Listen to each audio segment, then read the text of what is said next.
ఇప్పుడు మరి కొద్దిగా నెయ్యి వేసుకోవాలి. ఇలా ఒక 3-4 టైమ్స్ నెయ్యి వేసుకొని దీన్ని ఉడకనివ్వాలి. ఇది మొత్తం ఈ నెయ్యిని పీల్చేసినాక మరి కొద్దిగా వేసుకుంటూ అలా 3-4 టైమ్స్ వేసుకొని, ఆల్రెడీ మనం ఫస్ట్ 1 టైం వేసిన ఇది సెకండ్ టైం కాబట్టి ఇంకో 2 టైమ్స్ వేసుకుంటే సరిపోద్ది. మరొక 1 టేబుల్ స్పూన్ వేద్దాం. లాస్ట్లో దించుతాం అనేటప్పుడు మరొక స్పూన్ వేసుకుంటే సరిపోద్ది. చాలా చాలా బాగుంటుంది ఈ స్వీట్ అయితే. సూపర్ అంటే సూపర్గా ఉంటుంది అండ్ చాలా సింపుల్గా కూడా అయిపోద్ది.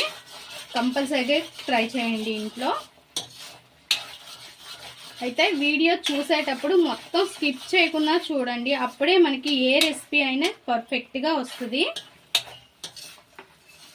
ఇలా ఉండేటప్పుడు లాస్ట్లో 1 టేబుల్ స్పూన్ నెయ్యి వేసేసుకొని ఇంకా ఆఫ్ చేసేసేయడమే స్టవ్. ఇంక ఇది కొద్దిగా చల్లారినాక గట్టిగా అయిపోద్ది. ఇంకా స్టవ్ ఆఫ్ చేసేద్దాం, చల్లారనిద్దాం. మంచి నెయ్యి